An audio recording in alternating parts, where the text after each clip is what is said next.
The Chennai shopping mall శ్రావణ సంబరం KG sale nakshi jewellery Mela flat 50% of.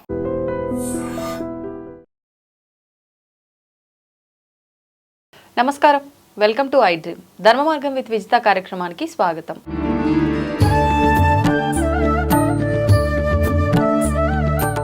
ప్రస్తుతం మనతో పాటు ఉన్నారు ప్రముఖ ఆధ్యాత్మికవేత్త, లలిత ఉపాసకులు శ్రీ శ్రీ శ్రీ నానాజీ పట్నాయక్ గారు. ఇప్పుడు వారితో మాట్లాడదాం. నమస్కారం అండి. శ్రీమాత్రే నమః. గురుగారు, చాలా వరకు మనకు రకరకాల కళలు వస్తూ ఉంటాయి. ముఖ్యంగా కొంతమందికి భగవంతుడు కల్లో వచ్చాడు అని చెప్పి, లేదంటే అమ్మవారు కల్లో వచ్చింది అని చెప్పి చెప్తూ ఉంటారు. మరి ఎందుకు కొంతమందికే ఇలా దేవతలు దేవుళ్ళు కల్లోకి వస్తూ ఉంటారు? ఎందుకు అంటే కొన్నిసార్లు వాళ్ళు కల్లో వచ్చి వీళ్ళకి ఏదో చెప్పారు అని చెప్పి, ఏదో ఇండికేషన్ ఇస్తున్నారు అని చెప్పి చెప్తూ ఉంటారు. అంటే ఇలాంటివి ఎటువంటి సందర్భాల్లో జరుగుతాయి? అసలు ఇలాంటి కళలు వస్తున్నాయి అని అంటే వాళ్ళ కుటుంబానికి సంబంధించి ఏదైనా ఇండికేషన్ ఇస్తున్నారని అనుకోవచ్చు అంటారా? ఏమంటారు? కొంతమందికి స్వప్నంలో దర్శనం అవుతుంది, మరి కొంతమందికి జపం చేయగా ఒక అనుష్ఠానం కనుక వాళ్ళు పాటించినట్లయితే ఖచ్చితంగా వాళ్ళకి దర్శనం కూడా జరుగుతుంది. అయితే ఇక్కడ నేను మీకు ఒక విషయం చెప్తాను. అసలు భగవంతుడు మనకి స్వప్నంలో దర్శనం ఇవ్వాలన్నా, డైరెక్ట్గా మనకు వచ్చి కనబడాలన్నా, ఆ వ్యక్తి ఒక విషయాన్ని వదిలేస్తే కానీ ఆ వ్యక్తికి, స్త్రీ కావచ్చు పురుషుడు కావచ్చు, దర్శనం ఇవ్వడు. ఏం విషయం వదిలేస్తే చెప్తాను. మీరు నరసింహస్వామిది భక్త ప్రహ్లాద మూవీ చూసారా? మీరు చూసారా? పాతది అంటే ఇప్పుడు గుర్తులేదు కానీ అతను ఏమవుతాడు అంటే, అతను కొన్ని శక్తులు సంపాదించుకుందాం తపస్సు చేసుకొని వచ్చేసరికి, వచ్చిన తర్వాత అందరిని, ఇంద్రుడిని వీళ్ళందరినీ కూడా ఓడించి కైలాసం డైరెక్ట్గా వైకుంఠానికి వెళ్తాడు హిరణ్యకశిపుడు. వెళ్ళినప్పుడు అక్కడ ఇద్దరు ద్వారపాలకులు ఉంటారు. ఏట్రా మీ హరి అని చెప్పి అనగానే లోపల ఉన్నారు అనగానే తలుపులు ఇలా తెరుచుకుంటాయి. లోపలికి వెళ్తే శేషపాను మాత్రం ఉంటుంది, నాగరాజు మాత్రమే కనిపిస్తాడు. లోపల కనబడ్డా ఆయన. ఇతను అడుగుతాడు హిరణ్యకశిపుడు, ఏట్రా కనిపించట్లేదంటే, ఉన్నాడు అక్కడే ఉన్నాడు అంటారు. వీళ్ళందరికీ కనిపిస్తుంటాడు, నాగరాజుకు కూడా కనిపిస్తుంటాడు. కానీ వైకుంఠంకి వెళ్ళినా కూడా ఆ హిరణ్యకశిపుడికి కనిపించడు. ఎక్కడున్నాడు రా కనిపించట్లేదు అంటే, నీలాంటి దుష్టాత్ములకి హరి యొక్క దర్శనం దుర్లభం అంటాడు. పారిపోయాడు ఎక్కడో, నన్ను తట్టుకోలేక అనుకొని వెనక్కి వచ్చేస్తాడు హిరణ్యకశిపుడు. అంటే ఏమిటి? ఒక వ్యక్తి ఎంతో తపో సంపన్నుడైనటువంటి వ్యక్తి కూడా అహం అనేటువంటిది, అంటే ఏంటి, నేనే గొప్పవాడిని, శరణాగతి లేనటువంటి స్థితి నుంచి నేనే గొప్పవాడిని అనే స్థితిలోకి వెళ్ళి ఆ వైకుంఠానికి వెళ్ళినప్పటికీ కూడా అక్కడ ఉండే హరి కూడా నీకు కనిపించట్లేదు. విష్ణుమూర్తి కూడా, హరి అంటే విష్ణుమూర్తి కనిపించట్లేదు. అంటే అక్కడ అర్థం ఏం చేసుకోవాలి?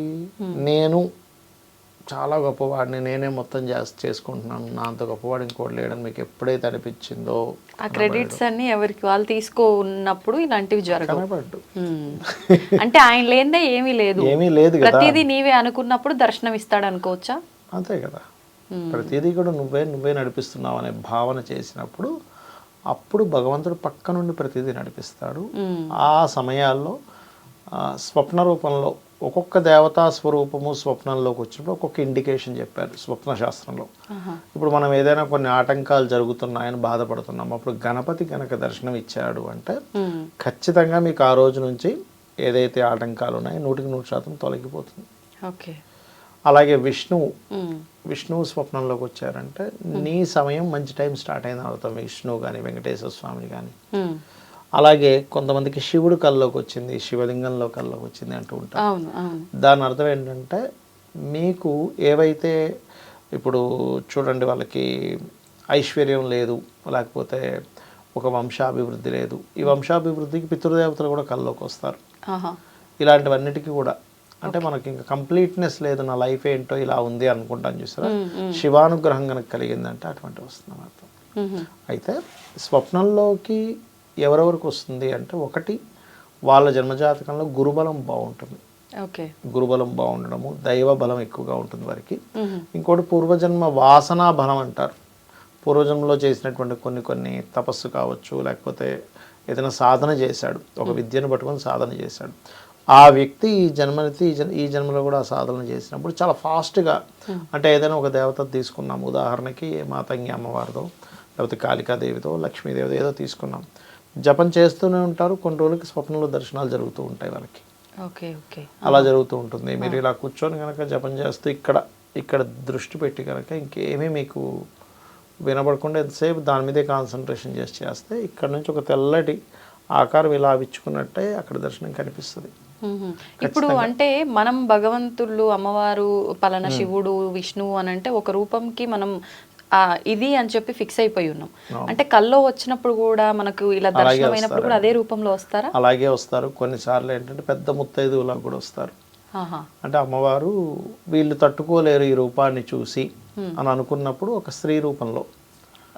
కొంతమందికి నేను చూసినప్పుడు ఏంటంటే వాళ్ళు ఒక అమ్మవారి దర్శనం అంటే రోజు జపం చేసుకునేటప్పుడు వారి చేతి పట్టుకొని ఒక పెద్ద ముత్తైదువులాగా వచ్చి పద నా దగ్గర నేను దగ్గర తీసుకొని వెళ్ళడం, ఏదో కొండ మీద తీసుకెళ్ళడం, అక్కడేదో ఆవిడ తినిపించడం, ఇట్లాంటివి. ఇప్పుడు ఇలా వచ్చిందంటే దాన్ని ఎలా ఉద్దేశించవచ్చు అంటారు? అంటే వాళ్ళకి గుడ్ టైం స్టార్ట్ అవబోతుంది. స్వప్నం ఎప్పుడు కూడా ఏం చెప్తుందంటే స్వప్న శాస్త్రంకు ఉన్న ముఖ్య ఉద్దేశం ఏంటంటే మీకు ముందుగా జరగబోయేది అమ్మవారు ఒక ఇండికేషన్ ఇస్తుంది. ఒక బ్యాడ్ స్వప్నం వచ్చింది, ఓకే నేనేదో సంథింగ్ రాంగ్ స్టెప్ వేస్తున్నా అంటే ఏంటి, ఆ టైంలో ఏదో బిజినెస్ చేస్తున్నాం, లేకపోతే అదే సమయంలో ఏదో ఒక స్టెప్ తీసుకోబోతున్నాం లైఫ్లో. అలాంటప్పుడు ఒక చెడు స్వప్నం వచ్చిందంటే నేను ఎక్కడో రాంగ్ స్టెప్ వేస్తున్నాను, నేను ఇది చెక్ చేసుకోవాలని చెప్పడం అది. అలా కాదు, కొంతమందికి ఒక్కోసారి ఏదైనా పెళ్లి సంబంధం అనుకుంటుంటారు, అలాంటప్పుడు అమ్మవారి కల్లోకి వచ్చింది, అది మంచిది. అలా కాదు, ఏదో బ్యాడ్ స్వప్నాలు వస్తున్నాయి సంబంధం సెట్ చేసుకోగానే, వెంటనే వాళ్ళకి అర్థం చేసుకోవాల్సింది ఏంటంటే ఓకే ఇక్కడ సంథింగ్ రాంగ్ జరగబోతుందని ఒకసారి రీచెక్ చేసుకోవాలి. స్వప్నం కానివ్వండి, నిమిత్తం కానివ్వండి, ఇవన్నీ కూడా ఏంటంటే మనకి వెరీ క్లియర్లీ నువ్వు ఎక్కడో రాంగ్ అవుతుంది నువ్వు చెక్ చేసుకొని చెప్పడం మాత్రమే దాని యొక్క ఉద్దేశం. ఓకే. ఇప్పుడు మీరన్నట్టుగా మనం ఏదైతే రూపము ఇది అని చెప్పి భావించిన రూపం వస్తే అమ్మవారని మనకు నిర్ధారణ. మీరన్నట్టుగా ఇప్పుడు ఈ పెద్ద ముత్తైదువ రూపంలో వస్తే నిజంగా అమ్మవారి ఆ రూపంలో వచ్చింది అని చెప్పి మనకి ఎలా అర్థమవుతుంది అంటారు? చెప్తావేనండి, ఆ రూపం వచ్చినటువంటిది వెలుగుగా ఉంటుందండి బాగా. అంటే వాళ్ళలో ఒక తేజస్సుతో కూడినటువంటి రూపం రావడం జరుగుతుంది. ఎంత తేజస్సుగా ఉన్నది చూసారు ఆ స్వప్నంలో ఆవిడ, అసలు నాకు వచ్చింది అంటూ ఉంటారు, అది తేజస్సు. కొంతమందికి మీరు కనుక గమనిస్తే కొంతమంది అమ్మవారి పూజ చేసుకుందాం అనుకునే ముందు రోజు రావడం. మీకు ఎందుకు చారుమతి కథలో కూడా ఉంటుంది, శ్రావణ శుక్రవారం కథల్లో ఆవిడకి స్వప్నంలోకి అమ్మవారు వచ్చిందని, ఇలా పూజ చేసుకోమని చెప్పిందని. మీకు ఎందుకండి, మనకి లలితాహాస్త్ర నామాల్లో కూడా లోపాముద్ర అనే ఒక నామం వస్తుంది. ఆవిడికి డైరెక్ట్గా అమ్మవారు స్వప్నంలో కనబడి ఆవిడ మంత్రం ఇచ్చింది. ఆవిడ ఎవరు ఇవ్వాలి ఆవిడకి మంత్రం అని, ఆవిడ మంత్రం కోసం తిరుగుతా ఉంది, అమ్మవారి మంత్రం నాకు కావాలి. డైరెక్ట్గా అమ్మవారే వచ్చి ఆవిడకి మంత్రం ఇచ్చి చేసుకొని ఇచ్చింది. అలా ఏంటంటే మనం ఒక జపం చేసేటప్పుడు దేవత ప్రత్యక్షమవుతుంది, మనకు కొన్ని విద్యలు నేర్పిస్తుంది, కొన్ని మంత్రాలు ఆవిడ ఇస్తుంది, మనం ఆవిడ ద్వారా కొన్ని విద్యలు నేర్చుకోవచ్చు కూడా. అమ్మవారే నేర్పుతుందండి. అమ్మవారు అనుకోండి, విష్ణువు అనుకోండి, శివుడు అనుకోండి, వాళ్ళు నేర్పుతారు కూడా కొన్ని విద్యలు. ధన్యవాదాలండి. శ్రీమాత్రే నమః. తవ్వండి, తవ్వుతూనే శివలింగం సరే దాన్ని అట్లా కప్పేసేయండి, చూపించదండి. కృష్ణ ఇస్ దేర్, మూర్తి పూజ కాదు, సాక్షాత్ బ్రజేంద్ర నందన భగవాన్ ఉన్నారు మూర్తిలో. ఏమీ ఆశించకుండా ఆరాధించే వాళ్ళు కూడా ఉన్నారా ప్రభుజీ? నిజమైన భక్తి అంటే మనకు తెలియదు కాబట్టి